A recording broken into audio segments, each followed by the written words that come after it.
Yo, what's up guys? Outfit, and today I'm going to be starting a new series on the channel. So this is a series that I've been meaning to start for a while now. I'm calling it Under the Meta, and the idea behind this series is that basically for every deck that I post, there's usually about 5 or 6 other decks that I'm working on that aren't quite good enough, but I definitely think some of them are still worth covering because some of them are almost good enough and they have a lot of potential, but they're either not quite up to scratch in terms of the win rate, or if they do have a good win rate, they have specific weaknesses that are holding them back.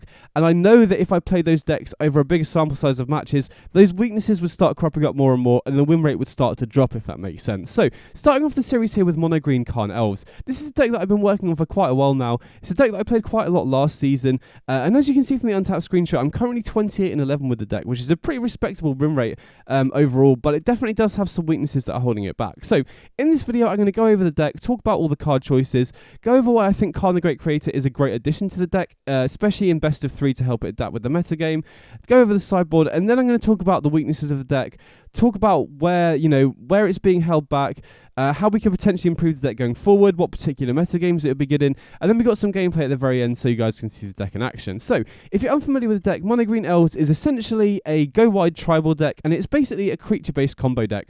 Now, it's been around in Historic for quite a while, but it's mainly been a player in best of 1. It's not really been a big deck in best of 3, but I think this particular list is definitely the closest to a competitive best of 3 list that I've come up with for Elves. So, if you're not familiar with how the deck works, the key cards in the deck are Elvish Archdruid and Circle of Dreams Druid. Elvish Archdruid provides a Lord effect, but it also taps for green for each elf you control, and Circle of Dreams Druid taps for green for each creature you control. So, the idea is that we get these into play as quickly as possible, we build up a wide board of elves so that these tap for a lot of mana, and then we pump that mana either into Allosaurus Shepherd to turn all of our elves into 5/5s and just attack for a ton of damage, often going to be lethal, or we pump it into Elvish Warmaster, give all of your elves +2/+2 and Death Touch, and again, attack for a bunch of damage, either for lethal or to put us so far ahead that we just win on the following turn. So, starting off at the 1-drop slot, we've got 4 copies of Llanowar Elves, 4 copies of Elvish Mystic. These are our 1-mana accelerants, and these are very important because they allow us to play Elvish Archdruid or Circle of Dreams Druid on turn 2.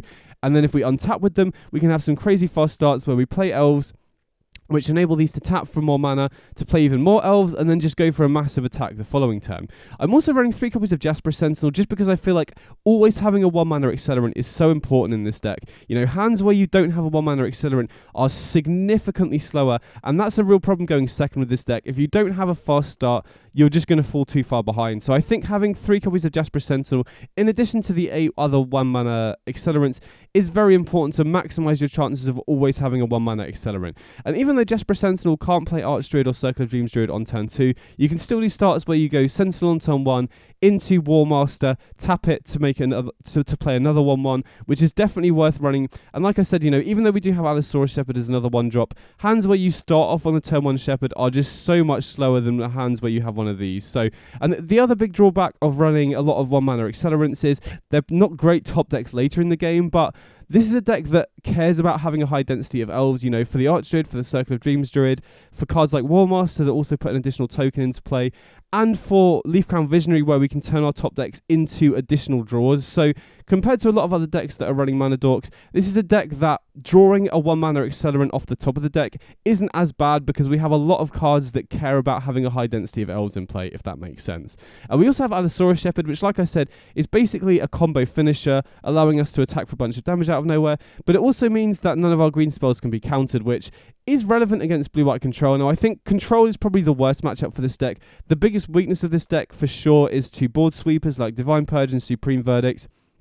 So giving us, you know, protection from your opponent's Archmage's Charm when they don't have a board sweeper is nice upside on this card, but it's mainly here as a combo finisher. Then at 2-drop slot, we've also got 4 copies of Elvish Warmaster, which, like I said, similar to Allosaurus Shepherd, is kind of a combo finisher, allowing you to just pump your whole board and attack in for a bunch of extra damage. Also very nice on defense because it gives all your elves Death Touch, which can kill big creatures if the opponent is threatening to attack with them. But you also get a very nice ability that it creates a 1/1 elf whenever another elf enters the battlefield, which is really nice at enabling you to go wide, producing more mana off the Archdruid or Circle of Dreams Druid, and also making it difficult to interact with you with single target removal. You know, because you go so wide so quickly with this deck, you are very vulnerable to board sweepers, but unless the opponent has a ton of single target removal, you're kind of insulated against the single target removal a little bit more because you can go wide off cards like Elvish Warmaster. Then we've also got 4 copies of Leaf Crown Visionary. So this is a new card from, well, relatively new from Dominaria United. It's similar to Archdruid, gives you a Lord effect, so if you don't have a Warmaster or an Allosaurus Shepherd, you can sometimes win games just by going wide and giving your board +1/+1 and attacking in. The other ability on this is very nice. Whenever you cast an elf spell, you can pay green if you do draw a card. Is very, very nice at helping you recover from behind, or, another nice mana sink if you have Elvish Archdruid or Circle of Dreams Druid, but you don't have Warmaster or Shepherd. This is just really great at helping you to recover, really great at just producing card advantage, which Elves definitely lacked in the past. So this is a really, really great addition to the deck. Then we've also got Collected Company at the top end, which is a really great, I think this is probably one of the best Collected Company decks in the format. First of all, because you can ramp into it off your Elvish Mystic and Jasper Sentinel, so you can often play this on turn 3. And, like I said, we're essentially a creature-based combo deck, and this can hit all of your combo pieces. It can hit an Archdruid or Circle of Dreams Druid if you don't have one.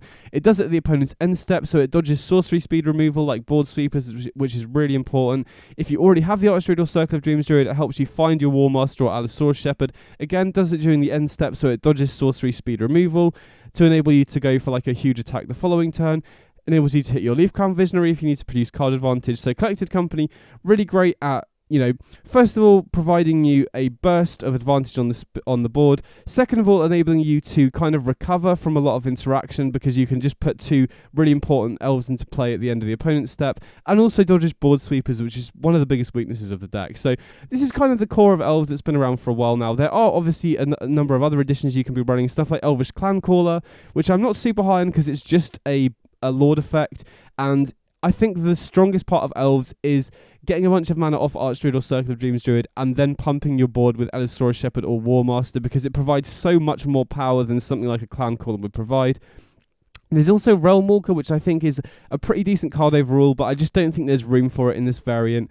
And so instead, I'm running Karn the Great Creator, and I want to talk about this card because I think it definitely does address a lot of the issues that Elves decks had previously. So first of all, I think one of the biggest weaknesses of Elves is that it's a very one-dimensional deck. Your whole strategy is go wide, pump your board and attack as quickly as possible, and that means that you often don't have answers to certain scenarios. You're not very good at answering Planeswalkers, you're not very good against combo decks, you're not very good at you don't have great removal, so you're not that great at interacting with the opponent. You don't really have any graveyard hate in the main deck. And Karn the Great Creator, because you have access to the wish board that you can get off the -2, gives you outs to a lot of those situations. Now, typically the wish board in decks is a very big drawback because it limits the amount of sideboard space you have for actual sideboard cards. Because Mono Green Elves is such a synergistic deck, you often don't really want to be sideboarding that heavily anyway. So running the Karn the Great Creator isn't really that much of a drawback because you're not really going to be sideboarding much anyway. So you can afford to dedicate a lot of your sideboard to Karn in general to give you outs to a lot of different situations. Like I said earlier, I think board sweepers is the biggest weakness of this deck, and having a main deck Planeswalker is really strong because it dodges most of the board sweepers that are commonly played right now. If the opponent's playing blue-white control and they have a Divine Purge or a Supreme Verdict, if you already have a Karn in play, that survives it. And typically control decks are very, they struggle a lot to deal with Planeswalkers. So Karn the Great Creator helps a lot against the biggest weakness of the deck.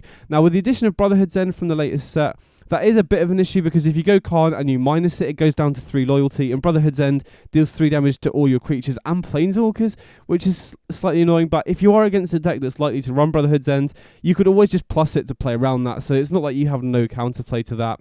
Another big weakness of Elves in general is that you kind of struggle against other like artifact-based decks or combo decks, and the passive ability on Karn, where it says activated abilities of artifacts your opponents control can't be activated, really helps a lot against Affinity, against Thopters, which are decks that can race you, especially because Affinity and Thopters tend to run a lot of single target removal that can slow your gameplay down.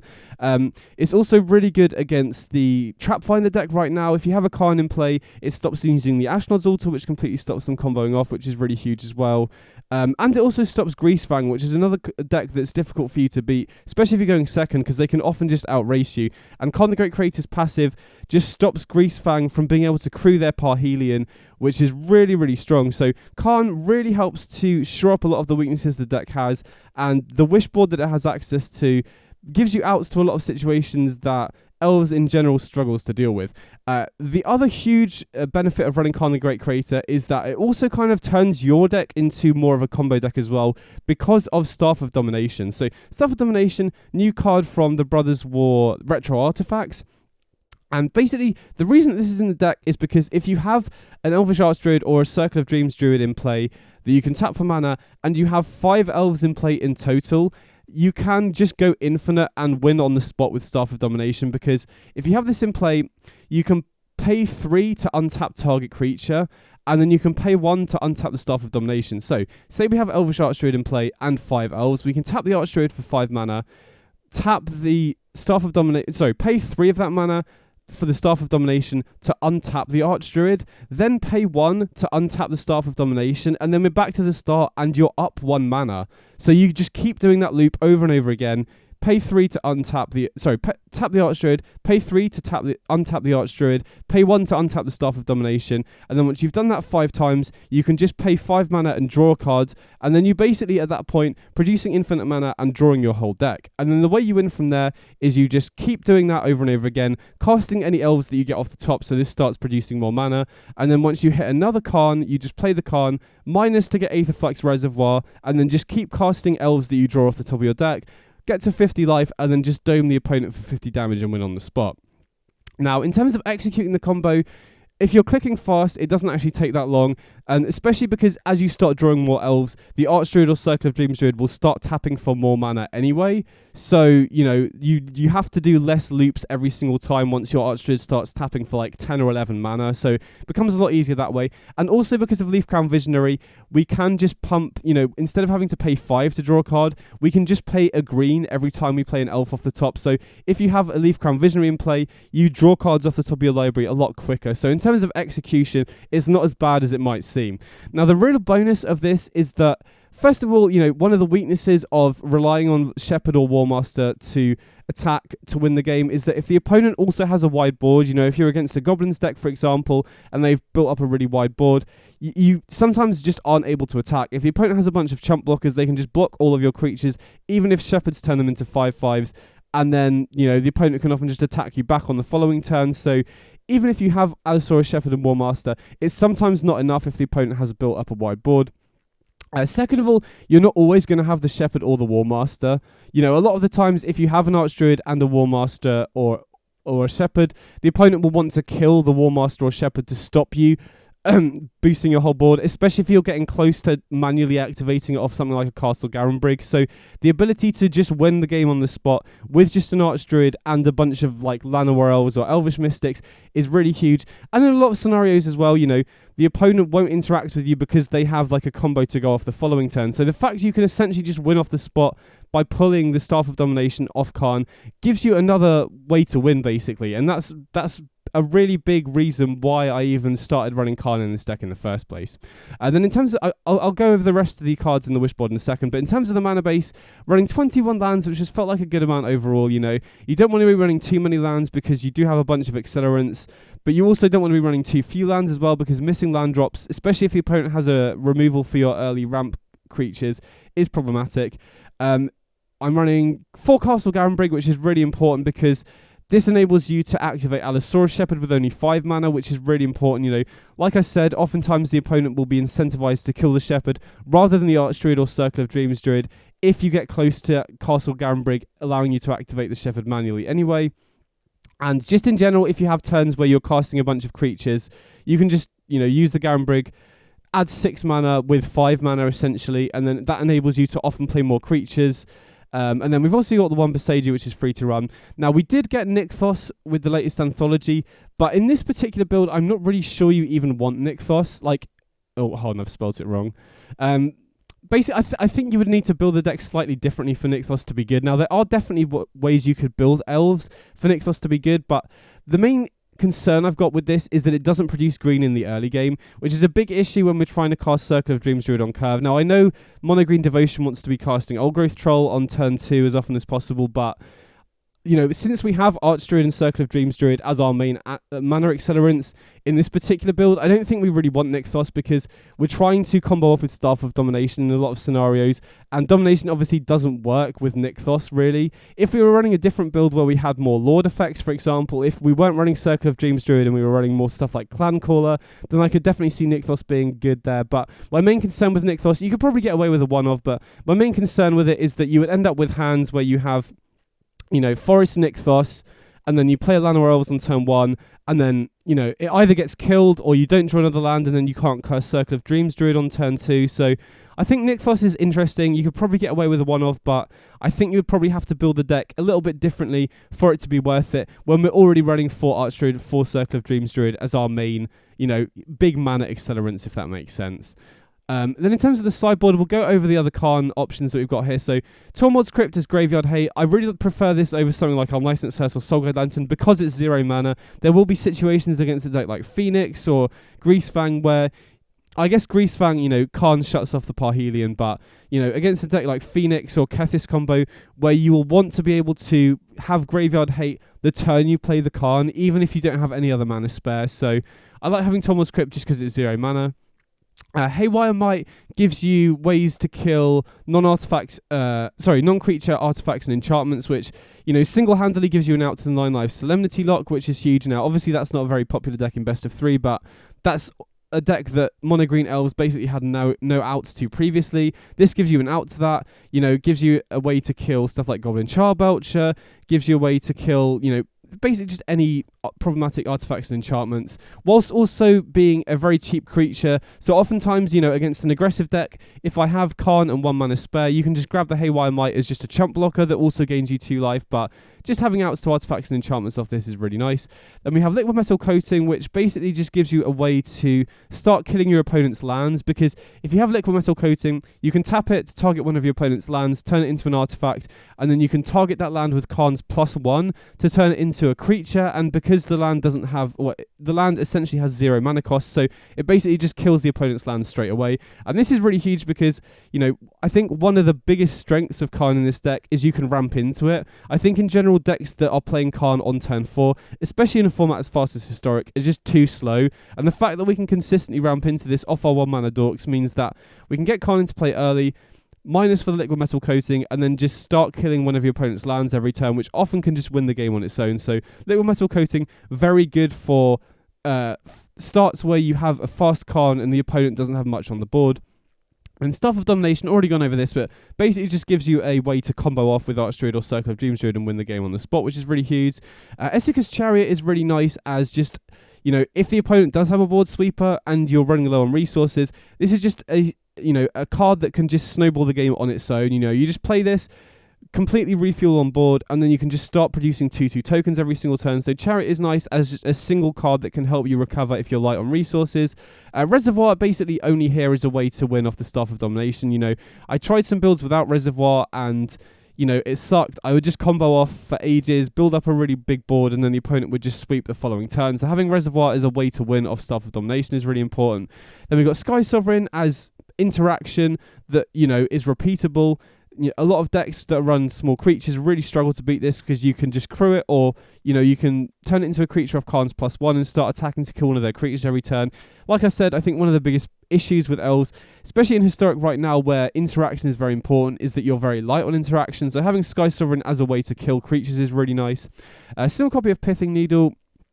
First of all, very nice against opposing Planeswalkers. If the opponent's playing blue-white control, you can grab this just to shut off Teferi to stop them running away with the game in terms of card advantage. Also very nice as a way to stop Goblin Charbelcher going off, and there are also some other activated abilities that are worth shutting off as well. And then finally, we've got a single copy of Wormcoil Engine as well. So this is just really great as just a roadblock against the aggressive decks. It's very difficult unless the opponent has a bunch of flyers for them to attack past this. If you get to swing in for once and you gain 6 life off this, it's really huge. So Wormcoil Engine, very, very nice as just giving you a way to stabilize against creature decks. And like I said, we're very, very good at ramping in this deck, so getting to Karn ahead of curve and then getting an early Worm Coil down against any aggro deck is often going to be good enough to stabilize. So these are all the Karn targets that I'm running. You could obviously run more if you want. There's a ton of variety in Karn targets you can run, but these are the ones that felt important. Now, like I said, Mono Green Elves is definitely a very high synergy deck, so you're not going to be sideboarding that often, but there are definitely matchups that I feel like it's worth addressing. So we do have 6 actual sideboard cards for those matchups. First of all, we've got Cruel Harpooner here, and this is pretty much exclusively here for the Is It Wizards matchup, which I've found very difficult because the big issue in the Is It Wizards matchup is, first of all, they're presenting a very fast clock, so they can often outrace you. But second of all, they have a ton of burn spells in the deck, which scale very well against your early creatures. Your whole game plan is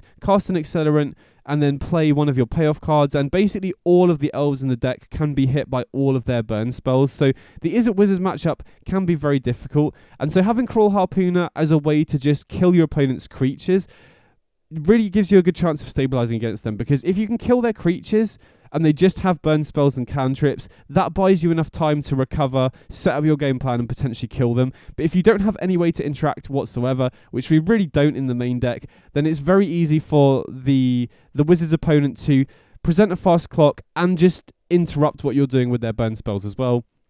And then the other big matchup or matchups in general that I was struggling with were decks that were running board sweepers. So primarily blue-white control, but also decks like Rakdos midrange that can board into Brotherhood's End. And Planeswalkers are a very nice way to hedge against that, basically, because if you can go, turn 1 Llanowar Elves into turn 2 Freyalies, or fast Accelerant into Karn the Great Creator, that is very difficult for a deck like blue-white control to deal with.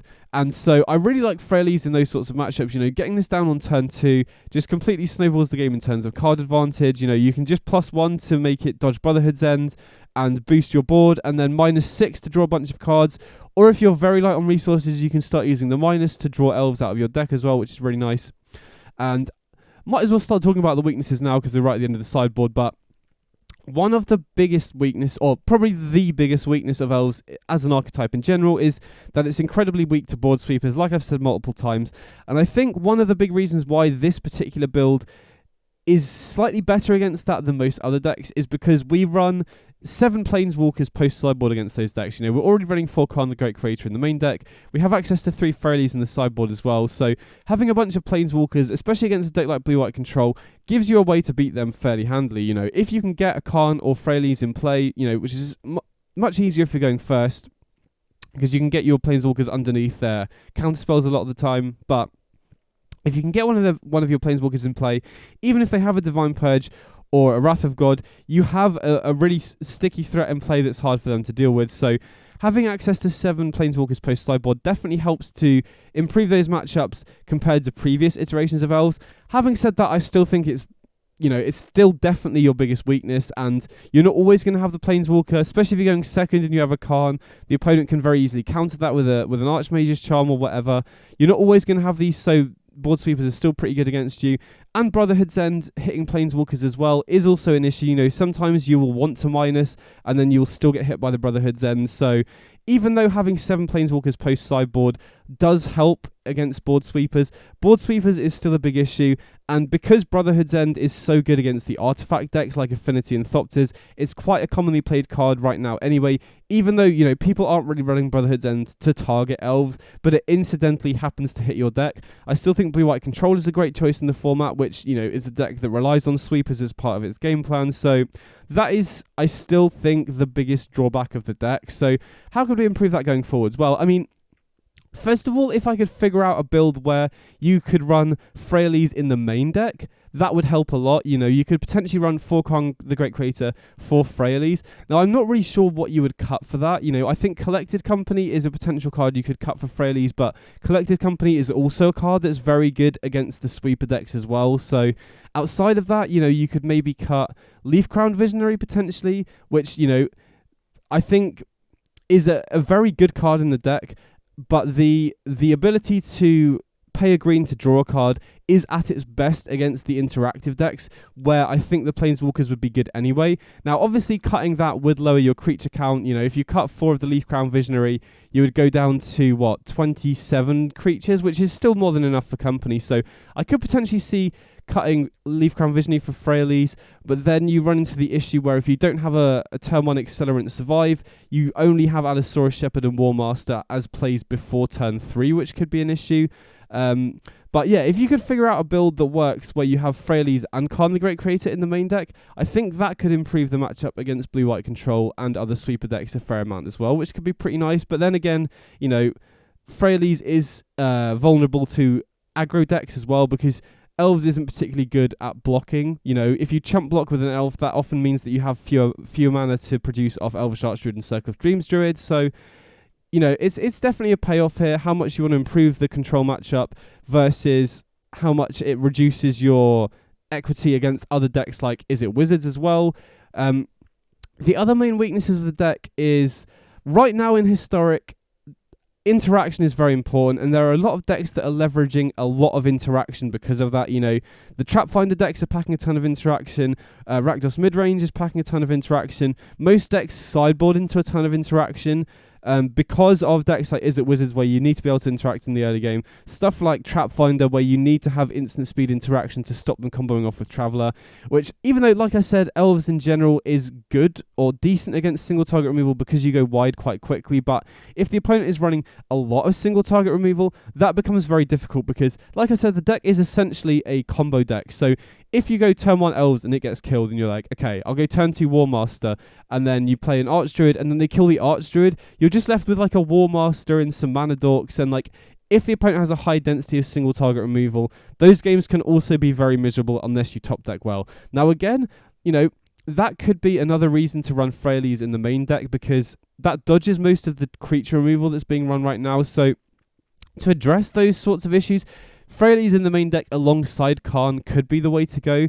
But then again, you know, like I said, if you cut Visionary for the Freyalies, if the opponent does kill your Elvish Mystic or Llanowar Elves, then you don't have that many good plays before turn 3, and then, you know, you're running a low land deck, so there are chances that you miss your 3rd land drop as well. So it's a hard problem to fix, I think. You know, again, just talking about it now in my head, it could be correct to try and run Freyalies in the main deck alongside Karn, and I definitely think I'm going to be trying that, see how the deck improves. But in general, I think the biggest issues with this deck right now is board sweepers, and with the popularity of the artifact decks still being pretty high and Brotherhood's End being quite popular as a way to counteract that, that's an issue, especially because we're basically relying on Planeswalkers as a way to circumvent board sweepers, and Brotherhood's End hitting Planeswalkers as well is an issue. And single target removal, you know, being run in such a high density in decks like Trapfinder and Rakdos Midrange also make it very hard to set up your combo synergies in this deck as well. So going forward, how do we improve the deck? Well, just talking about, you know, the big weaknesses and how we could improve it, I think maybe fitting Freyalies in the main deck over some of these creatures could be a good shout as well to help improve those sorts of matchups. And then you could just sideboard in stuff for the creature decks, you know, because putting Freyalies in the main deck would make you slightly worse against aggro. So, you know, you could maybe run some more Crawl Harpooners or some other type of interaction. Now, obviously, being in mono green, you don't have access to great interaction. Most of your interaction is fight spells, and all of your creatures are pretty small in general, but I'm sure there's something that you could find to help improve specific creature matchups if that became an issue. And in general, you know, I think if the meta changes to be running slightly less single target removal, you know, if decks like Trapfinder fall off a little bit, or people just move away from running tons of Fatal Pushes and Claim the Firstborns and Unholy Heats and stuff like that, then I think Elves is in a reasonably good spot as well, because if the opponent's only got 1 or 2 removal spells, you can usually play through that. But if they have, you know, 2 or 3, even 3 or 4, that's when the game starts to be a real problem. You know, this is a deck that doesn't top deck particularly well. You know, the only really good top decks you have are Collected Company and Karn, if you have the 4 lands to cast them. So if the opponent is able to interact with your early board, then it's not great. And this is another reason why I'm kind of hesitant to cut the Leaf Crown Visionary, because in instances where the opponent does have a bunch of single target removal, if you can hold on to the Leaf Crown Visionary, that does provide you a way to refuel. Now again, I guess Freyalies does a similar thing, so just talking through this, I'm definitely interested in trying a build where we replace Leaf Crown Visionary with the Freyalise, but overall, I think just the amount of sweepers in the format because of Brotherhood's End, because of the artifact decks, and the amount of single target removal in the format right now is the main things that are really holding this deck back in general from being a real contender in the format. And just quickly editing in something that I forgot to say in the main video. So in the gameplay that I got coming up, since I recorded it last season, the matches are using a slightly older sideboard. Before I added the Cruel Harpooners for the Wizards matchup. So the sideboard will be slightly different, but I do feel like this sideboard is better because your matchup against Wizards is really bad if you don't have the Harpooner. Anyway, back to the video. So anyway, that's the deck overall. I'd love to hear your thoughts on it. If you've got any other ways that you think the deck could be improved, if you think there are some other weaknesses that I haven't identified, if you think there are some Karn the Great Creator sideboard targets that you think are worth running over any of these, definitely let me know because I would love to get this deck to a point where it's a real contender in the format. Next up, I've got some gameplay. I've just got 3 matches that I was playing with this deck last season so you guys can see the deck in action. Definitely let me know if you like this sort of video and if you'd like me to do it more in future, and I hope you enjoy the gameplay. Big up.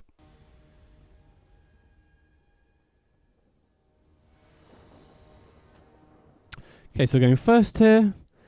And yeah, this hand looks great, you know, 2 turn 1 accelerants into potential turn 2 Archdruid, and then we've got Company and Karn at the top of the curve as well, so, you know, this hand is especially good if the opponent doesn't have turn 1 interaction here as well. So let's see what the opponent's on here. Going to lead on the Llanowar Elves, and then hopefully get to play Archdruid on turn 2. Play a Watery Grave, interesting. So we get to slam the turn 2 Archdruid, which is really great here, but if the Archdruid does get killed, then we don't have a great place for next turn. If it survives, though, we're in a great spot. Okay, so Glacial Fortress. So I have to imagine this is probably going to be control of some sort, which I'm not thrilled about. I think control is probably the worst matchup for Elves, you know, especially if they're running a high density of board sweepers. They let us untap with the Archdruid, though, which is huge. So going to lead on the Mystic here. And then I think I'm just going to slam Karn because the only way they can counter this is if they have main deck Dovin's Veto. You know, Censor and Dry Disruption don't work here really, so going to slam the Karn when we get the opportunity. Okay, opponent just cycles Shark Typhoon, so almost certainly going to be on Esper control if I had to guess. So interesting. What do we get off the minus here? I think I'm just going to go for Liquid Metal Coating because if they don't have a way to kill the Karn, we can just start killing their lands every turn, which will be pretty sick. No, just got to pray they don't have Divine Purge here. Oh, wow, they do. Okay. So that sucks. If they didn't have Divine Purge, I think we probably just win just off the Liquid Metal Coating there. Now we're in a bit of a rough spot because we don't really have any good plays. If we had our 4th mana, we could just minus the Karn to get Esika's Chariot to refuel, but this is the kind of spot where I kind of wish I had a Darksteel Citadel or Treasure Vault, like a fetchable land off the Karn, because then we could just go minus grab a land, play Collected Company. So maybe it's worth looking into running a land in the sideboard, but space is pretty tight. I think I'm just going to get Pithing Needle naming to Fairy, and then, you know, they would need another Divine Purge or a March of Otherworldly Light to be able to play to Fairy. I mean, that's the main card that enables them to start running away with the game. I could have potentially just plussed the Karn there and waited until we have access to more mana, but we don't really have any, you know, I want to utilize my mana a little bit better, if that makes sense. You know, I don't just want to cast Llanowar Elves when I have 3 mana available, especially since we have a ton of stuff to cast off the Divine Purge once we do have access to more mana. So I'm just going to pass the turn here and hold up Collected Company. If they minus to make a token, I think I'm just going to go for the Company here, because if they plus, then that signifies to me that they have a sweeper. If they minus, that kind of implies to me that they don't. And I would rather Company before they untap to have access to a counter spell. You know, if they fashion the Wandering Emperor and plus, then like I said, that's a surefire sign that they have a sweeper. The fact they minus implies, like I said, that they didn't. So that's why I went for Company then. Or I wanted to wait and see what they did with the Emperor before I decided. If they did plus, I think the right play there is just waiting for them to play the sweeper, tapping the Llanowar Elves in response, and then playing Collected Company afterwards. Okay, they commit the Karn, which is a bit annoying, but it does basically use up their entire turn, so that does enable us to maybe play an Archdruid, maybe play a Collected Company, or just use the Leaf Crown Visionary ability to draw the Karn again, which I quite like, although playing Karn here is a little bit sketchy because we don't really have that much good stuff back to defend it.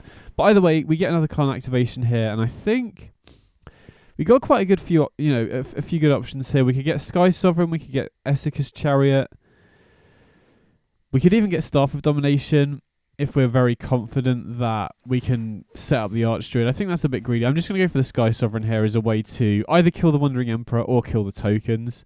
And again, we're not concerned about Teferi because we have the Pithing Needle in play. Now again, another Divine Purge would be an issue here, but they would lose their tokens as well. Okay, they minus the Wandering Emperor, which I think is a good sign. They're willing to give up the Planeswalker just to get more blockers in play, which implies to me that they don't have great ways to defend against this. If they had a sweeper, they would just sweep and plus the Wandering Emperor. They do attack down the Karn here, which means we either have to lose the Karn or the Leaf Crown Visionary. I think we value the Visionary more, because I think, it's a way that we can just produce card advantage, which is going to be hard for Control to deal with. And the way they've played signifies to me they don't have a good answer for it. I mean, to be honest, they could have used the March on the Leaf Crown Visionary rather than the Llanowar Elves. I mean, either way, I think I'm just going to keep using the Visionary while we have access to it, because I don't want to play other stuff having not used the Visionary and then end up getting hit by a board sweeper and having missed out on card advantage, if that makes sense. Okay, opponent does have the counter spell for the Archdruid, but I think that's fine.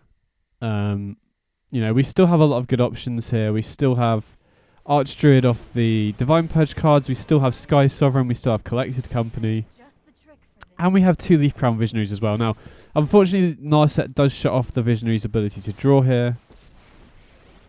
They tap out though. I mean, we have to kill the Narset here because they have memory in their graveyard. So next, if we don't kill the Narset, they can basically memory, and we only draw 1 card and they draw 7. So I think we have to kill the Narset here. Probably with the Sky Sovereign, I imagine. That's the cleanest way to do it. And they're tapped out, so we know we can definitely do that. So I think we're just going to Sky Sovereign the Narset here. Shut them off from being able to cast memory from the graveyard. Well, they can still cast it, but we would also draw 7 cards. And we would get to use our cards first. So, not a great option for the opponent here. I mean, they have enough mana to Vanishing Verse and memory, but then they'd be completely tapped out and we'd get a full new grip of cards. So, see what they do here. I mean, they might be forced to, because if they do memory into a sweeper, that's pretty good for them. Wow, they choose not to though. I guess they could feel like their board has enough presence already. Again, I want to hold on to this Collected Company. So I'm willing to just keep using the Leaf Crown Visionary to produce card advantage here. Then we can crew the Sky Sovereign. And I think I'll attack down the Wandering Emperor here and just kill one of their 3/3s. And now they're kind of, now their board isn't as strong at all. So they might be forced to just cast the memory, even though it will give us a new grip of cards here. Okay, they have the Castle Vantress.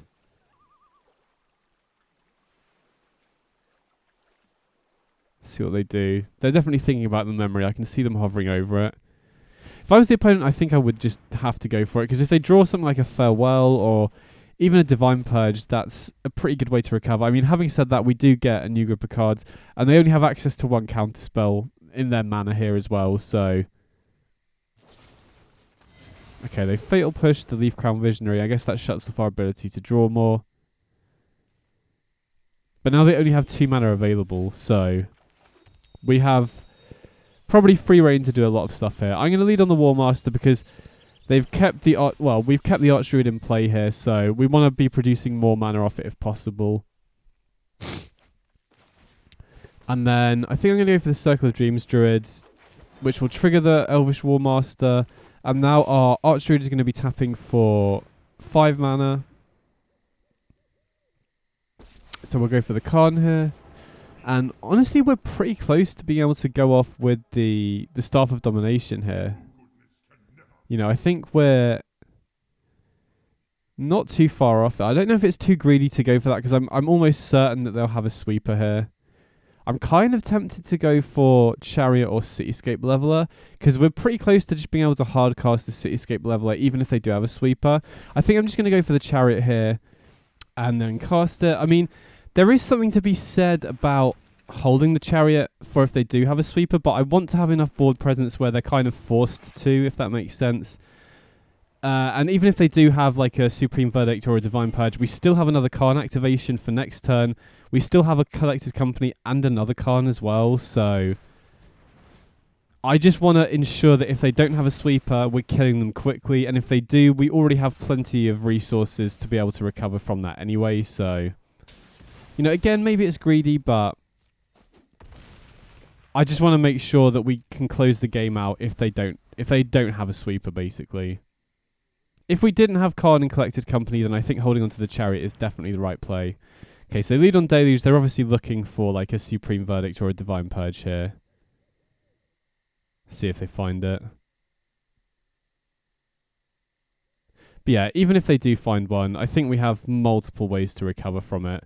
We still have this Liquid Metal Coating here as well. I mean, that's going to be way too slow now. They have a bunch of lands, but we have a lot of options, basically. Okay, they Nars it. I mean, okay, they do hit the Supreme Verdict, but they don't have enough mana to cast it. So this is kind of the reason why I wanted to play the Chariot, just so we have enough stuff in play here that we can force lethal damage through, even though they didn't have the sweeper.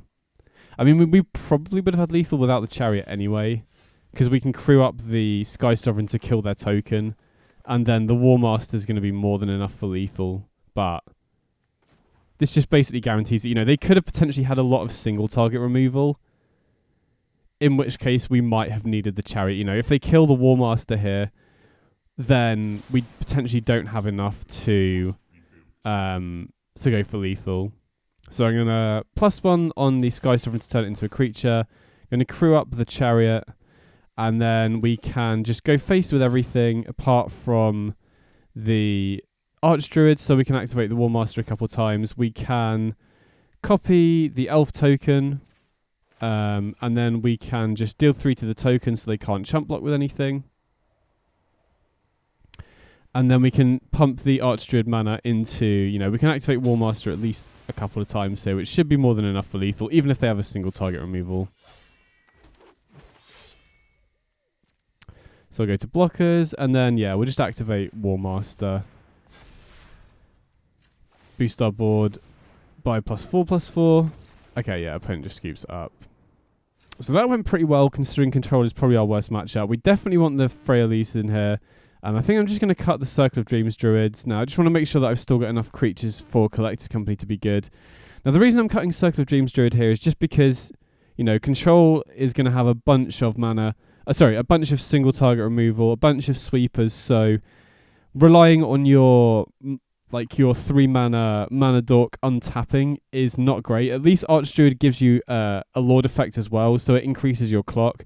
So, in this matchup, we're basically just trying to either, you know, you can potentially win sometimes if the opponent just doesn't have a sweeper and you have a fast start with Elves, but we're basically just trying to resolve a Freyalise or a Karn if we can, and then we have really good installation from their sweepers. That's generally the goal, which is why I'm cutting the Circle of Dreams Druid, because it's more of an expensive card, right? Especially on the draw, you don't want all of your stuff being able to be hit by Archmage's Charm. And so I'd rather cut the slightly more expensive card like Circle of Dreams Druid than anything else. And we obviously, you know, we want to keep Karn in because it's great in the matchup. We want to keep Collected Company in because it's great in the matchup as well. Okay, I mean, this is, you know, more lands than we would like, but I think we still have to keep this. You know, we've got Mystic and Visionary. You know, Allosaurus Shepherd is obviously nice at giving our stuff uncounterable as well. So we're going to lead on the Elvish Mystic here, and then got a few options for next turn. We'll see what we draw off the top first. Okay, opponent plays a tap land. So I think here I'm just going to go Allosaurus Shepherd into Leaf Crown Visionary. Now our stuff isn't counterable, and we have a buff to the board. And if they don't kill the Visionary, we can start drawing cards here. Now obviously if they have Divine Purge, that's kind of a nightmare because that slows us down so much. But if they don't and we can start drawing cards off the Visionary, then we're in a pretty good spot there, I think. Just got to hope the Visionary doesn't get killed here. Okay, it does. So they fatal push the Visionary, which limits our ability to draw, but And we draw another land. Okay, this kind of sucks. I mean, we are running only a 21 land deck, so the chances of drawing this many lands are fairly low, but it's going to happen sometimes. I mean, thankfully we have Castle Garenbrig, so we're actually, you know, we can activate the Allosaurus Shepherd next turn. Oh, wow, they have Kaya. Okay, so that's an issue. They can get rid of the Allosaurus Shepherd now. And then we're just left with 2 mana dorks, which is a bit of an issue. Wow, they don't go after the Shepherd. I mean, that's a pretty big surprise. Either way, we get to attack down the Kaya here. And we have Collected Company up as well, which is pretty nice.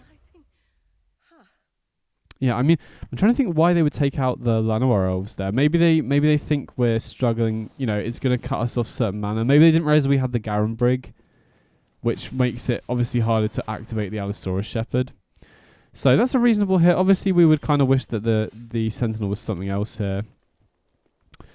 I mean, could play the War Master out here, but I think I'm just going to attack with everything because we have enough with the Garenbrig to activate the Shepherd. Okay, so they have the Wandering Emperor. That puts them up to 20 life. So I assume they go after the Archdruid here. Going to activate the Shepherd in response. Which does mean we get in for 15 damage here. Puts them down to 5. And we can at least hold on to the War Master in case they do have a sweeper here. But it's weird. I imagine they would have had a sweeper. Oh, okay. I was going to say, imagine they would have activated. Oh, they would have played a sweeper last turn had they had it. Okay, so they do get rid of the Shepherd. Which probably forces us to play the War Master. Oh, wow. Okay, Freyalise is a great draw here. I'm going to attack first here just to try and bait out their last card. Okay, so Arena's giving away priority here. So I assume we can safely resolve the Freyalise.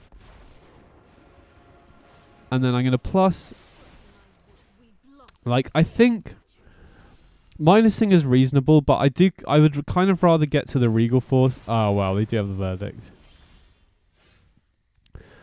So normally I like plussing and getting to the ultimate quickly against control, but now we're very low on resources. I think we have to start minusing.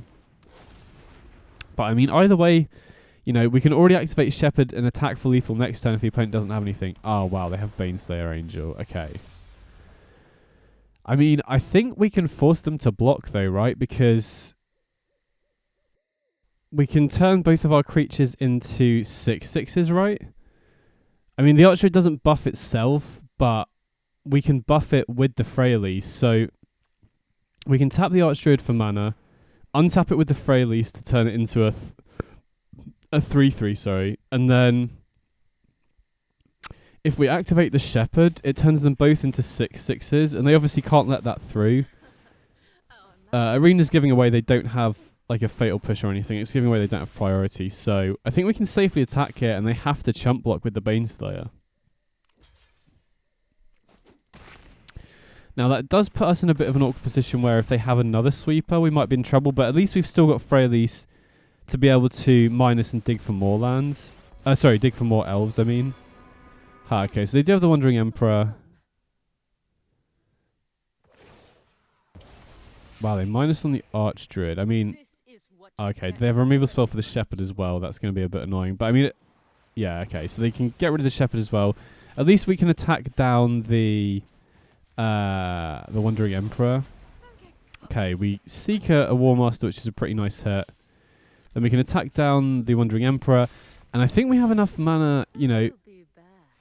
We play the Garenbrig. I think we have enough mana to activate the War Master next turn as well, which is exactly lethal if the opponent hasn't drawn a piece of interaction here. So I think I'm going to minus the Freyalise first. And then going to attack. Maybe I should have played the Llanowar Elves first.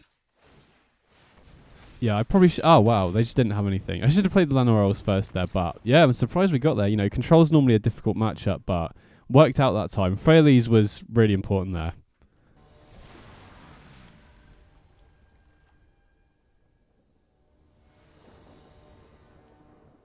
Okay, so we're going second here. And I think we can keep this. You know, we don't have that much in the form of top end, but we do have Leaf Crown Visionary that can turn a bunch of these mana dorks into additional draws if it survives. So definitely going to lead on Elvish Mystic on 1 here. See what the opponent's on.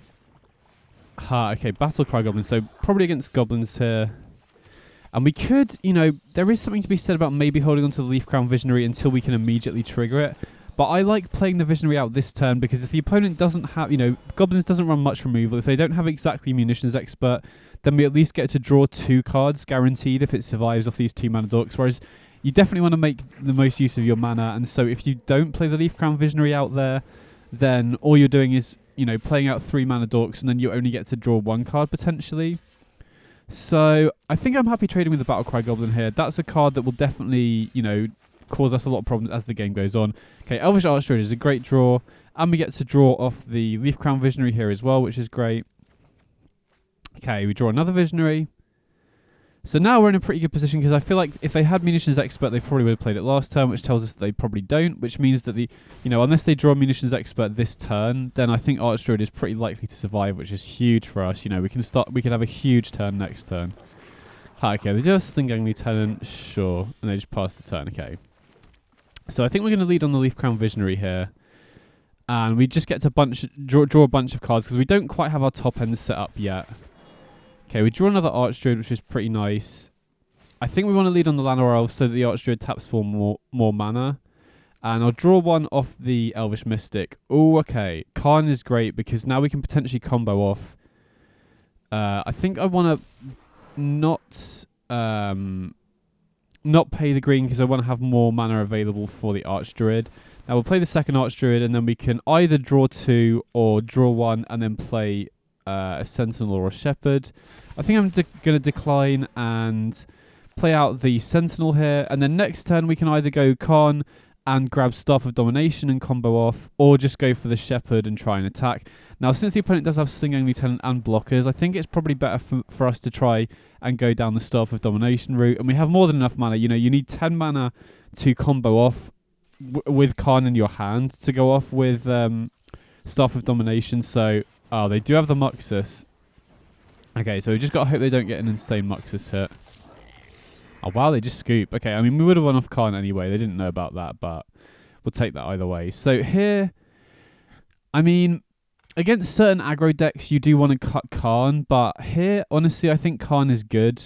You know, Goblins is more, I don't know, this particular build of Goblins is more like a mid-range deck than a pure aggro deck, really. Like, they do have some fast starts, but for the most part, I think Karn is not too slow to be effective in this matchup.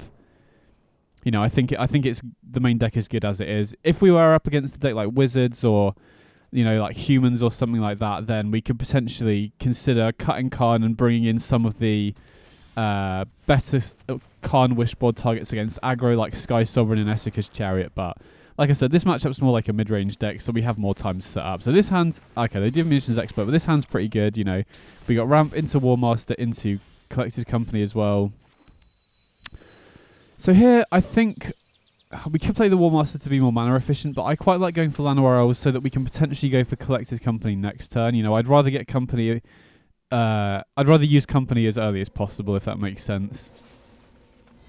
They do have push for the Llanowar Elves, which is a little bit annoying, but I mean, we at least have the War Master to play, and then we already have the mana to play Collected Company, so we don't need to worry about our Elves living in order to have enough mana to cast Collected Company. And then having War Master in play means that we're going to trigger the War Master off the Collected Company, which is pretty nice. So I think we just pass here. I think we would rather Company during the opponent's turn, you know, just so they don't know what we get into play, if that makes sense. And they might end up tapping out. Oh, wow, okay. Plastic Mons is really bad for us here, because they can, at instant speed, they can sack their Goblins to Sling-Gang Lieutenant, which then pings our Goblins down. And, you know, the big weakness of they ping our Elves down with the Sling-Gang Lieutenant. The big weakness of this deck, in a lot of ways, is that a bunch of our creatures are very low toughness. So, you know, this is one of the big reasons why sacrifice decks were really good against Elves and Goblins in general. Okay, we do hit War Master, and I mean, Shepherd is the better card overall, especially because we're close to activating off the Castle Garenbreg, but they're, you know, it's going to be a lot easier to kill with their Sling-Gang Lieutenant.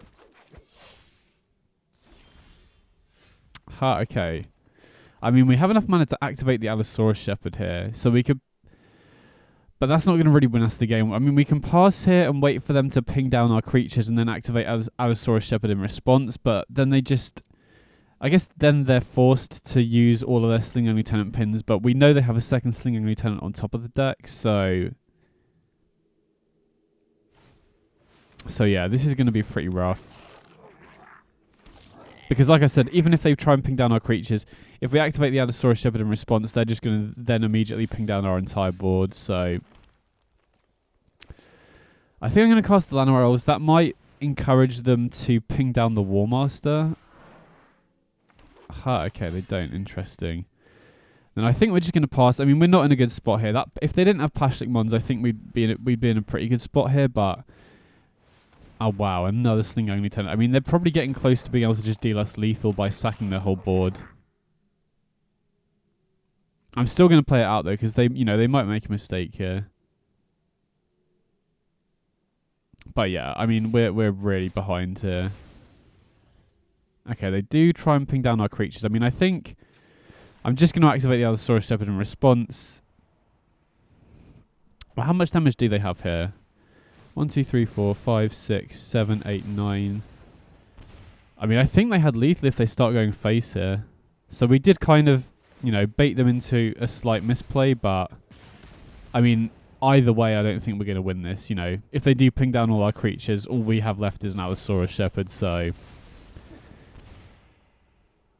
This just highlights if the opponent does have a ton of single target removal or ways to ping down our elves, it's really bad. I mean, thankfully there aren't that many of these effects that are popular in the format. I think Pashlik Mons and Sling-Only Lieutenant is the only real engine like this.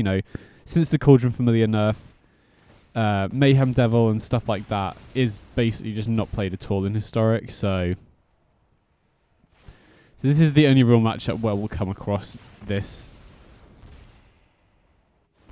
I mean, it's kind of similar to the effect that board sweepers have, though, right? One of the other big weaknesses is to board sweepers against like blue-white control and stuff like that. Okay, we'll just scoop it up here. Go to game 3. So yeah, Pashlik Mons is a concern, but especially on the play here, I think we have a pretty good chance because the earliest they can set that up is turn 4.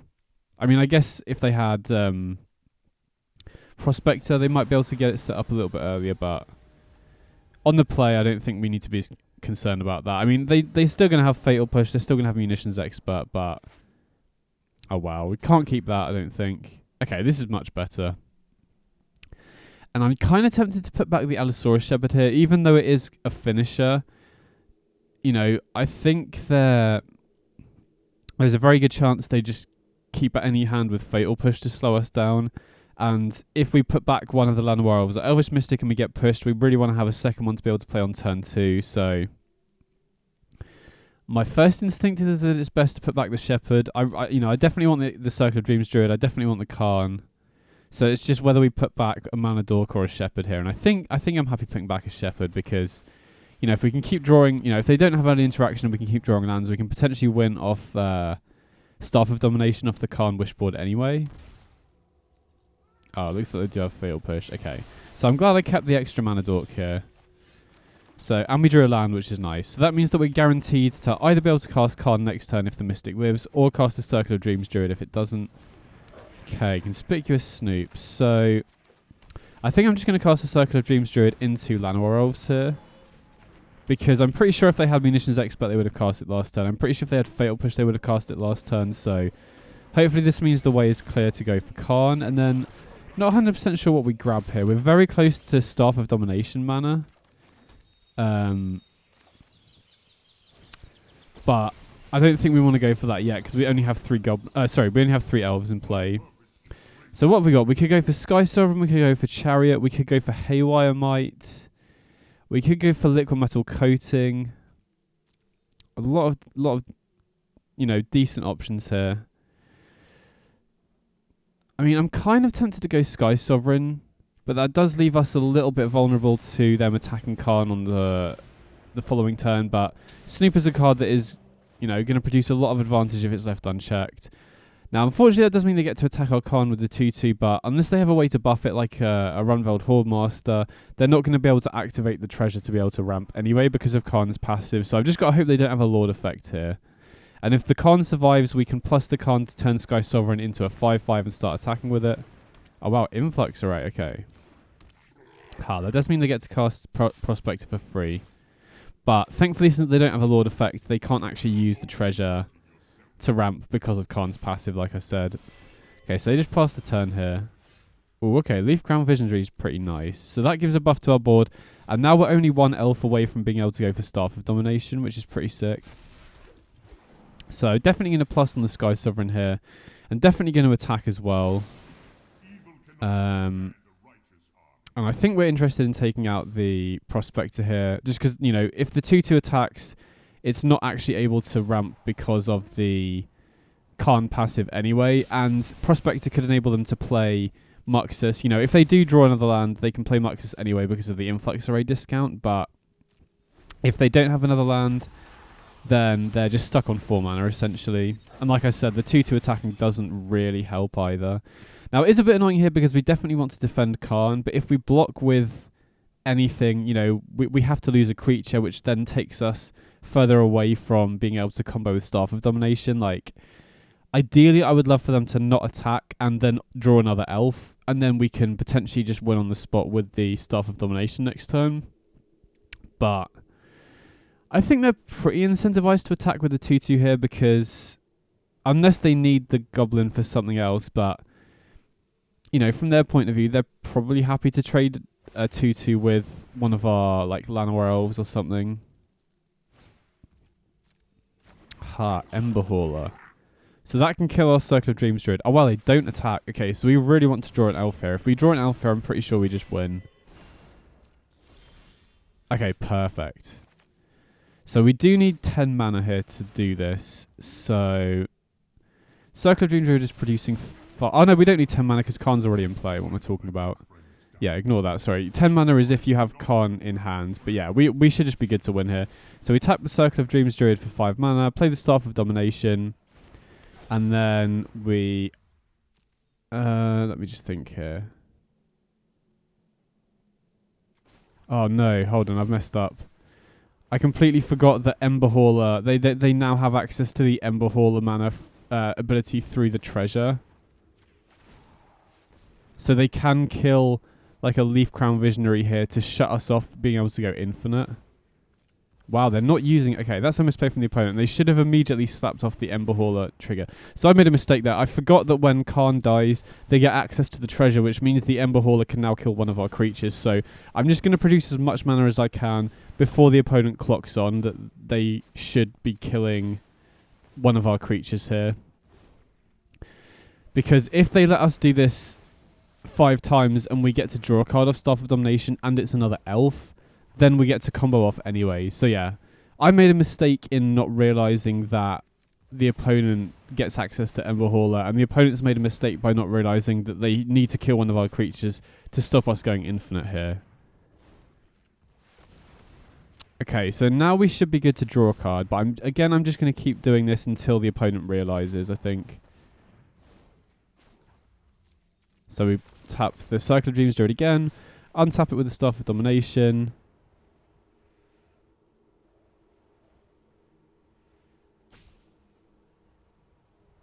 So it looks like opponents realise now, I think. Yeah, okay. So they take down the Leaf Crown Visionary, which is a bit annoying. I mean, I am going to crew the Sky Sovereign now before it dies. And there's a chance that we can still combo off. If we draw an elf off the Staff of Domination, we're still able to go infinite here. Oh wow, okay. That could work. Hold on, let me think here. So unfortunately we have to tap the Circle of Dreams Druid to play the Collected Company. I was just trying to think if we could do it some other way. Okay, we get an Archdruid and a Leaf Crown Visionary. And now, do we have exactly enough mana to untap? Wow, okay. Sweet. So we still... I mean, we got quite lucky there. We had exactly enough mana, and we obviously hit the Collector's Company. But now we have enough mana to go infinite. Okay, opponent just scoops it up. We would have just kept drawing until we hit Karn, and then minus to get Reservoir, and then just win like that. But yeah, nice. We got there.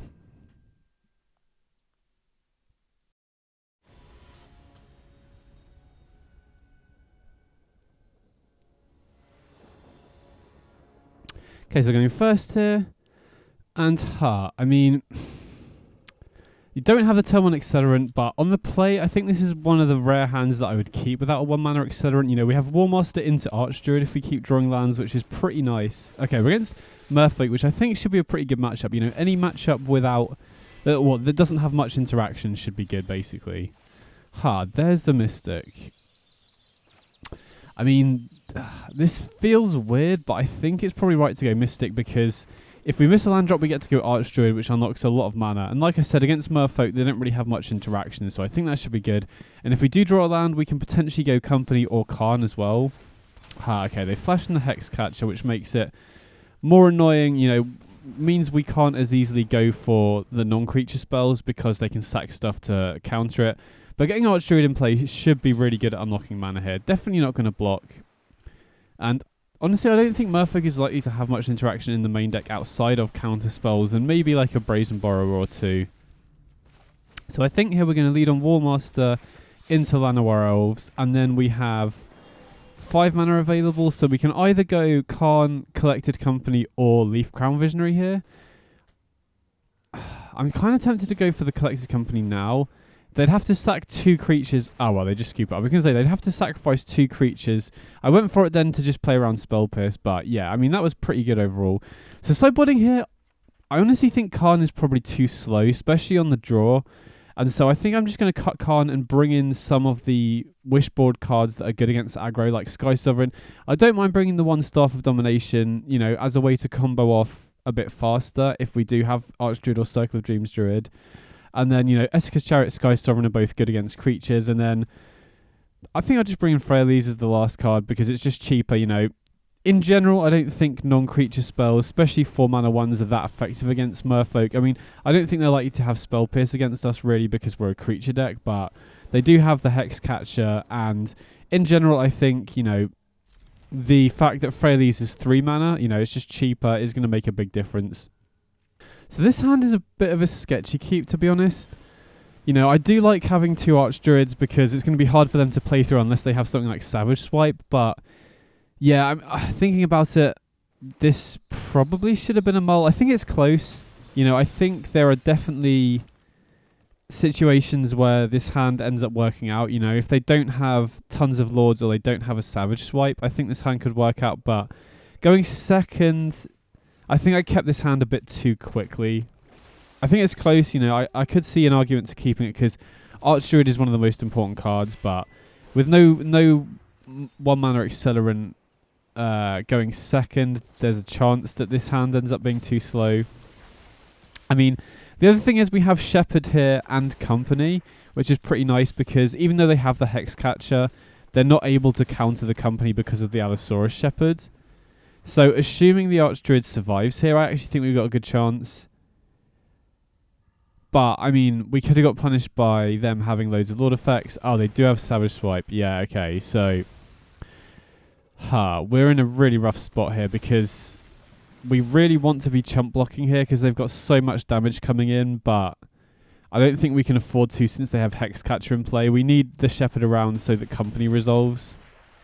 But I still don't think we're winning, even with like a perfect Company hit. We would need to hit like double Warmaster, chump block with the tokens, and then play Archdruid and get even more tokens. So, yeah, I mean, we're probably going to lose this one, and it's going to be off the back of me keeping a really sketchy hand because, you know, not having a turn 1 mana accelerant on this going second. Oh, wow, we do hit 2 Warmasters. I still don't know if it's going to be enough, though, because we're forced to block 3 creatures here. So we can block Shoreline Scout, Mistbinder, and then I think we're forced to block one of the Hexcatchers here. And then next time we play Archdruid, we get 2 more tokens. I mean, we drew pretty well. That was literally the perfect Collected Company hit, and I still don't think it's going to be enough because we didn't... Yeah. I think we're just going to lose this one because we didn't keep... We kept a sketchy hand, basically. Because now we have to block everything. Oh, well, they have another Lord. So, yeah, we have to block everything here. We can keep an Archdruid, but a single Archdruid is not going to be able to beat this board.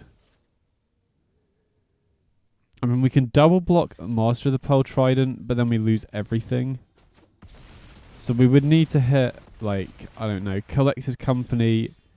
Yeah, okay, we're not going to win this one. And again, this one was on me. I shouldn't have kept a hand with no accelerant. You know, we didn't even have a turn 2 play. So yeah, that was my bad. I shouldn't have kept that hand. But on the play, you know, going into game 3, I'm pretty optimistic. I definitely think this is a favourable matchup for Elves. I mean, they do obviously play Sideboard. They're going to have interaction. Had they not had the Savage Swipe there, I think we had a chance. But, you know, that hand is only good if the opponent doesn't have... sorry. If the opponent doesn't have a bunch of Fast Lords and they don't also have Savage Swipe. I think that's like the only situation where that hand is decent. I mean, again, we don't have an accelerant here, but... Shepherd into Warmaster is a nice start, and assuming we draw another elf to trigger the Warmaster, I think we're in, you know, pretty good shape here. And we've got Sky Sovereign and almost enough mana to cast it already. Okay, didn't really want to draw a land there, obviously, but Castle Garenbrig is one of the better lands to draw because it enables us to trigger the Shepherd a bit sooner. So assuming we do draw, you know, something that isn't a land in the next couple of turns, I think we should be good because... okay, they're going to Trickster the Warmaster so we don't get a token off one of our elves, which makes sense. I assume that's what they're going to do. Yeah, okay. So, I mean... Okay, we do draw an elf. We don't get to trigger the Warmaster because of their Trickster, which is a little bit annoying, but not the end of the world. But we do, you know... Elvish Mystic does enable us to cast Sky Sovereign next turn, assuming they don't play Hexcatcher, which they don't. Okay, they play Reejerey, so... We don't even really need to draw an elf next turn. We get to just cast the Sky Sovereign, kill the Reejerey, which is pretty nice. Okay, another Allosaurus Shepherd's pretty decent here. And then next turn, we can, you know, we can activate the Allosaurus Shepherds. We can potentially cast Allosaurus Shepherd and activate it as well. So, and I think it's going to be difficult for Merfolk to beat Sky Sovereign if we're able to crew it every turn. Okay, another Reejerey. Okay, they attack. Well, I mean... That's just a mistake because we can crew the Sky Sovereign here to block. Yeah, okay, sweet. We got there. Nice.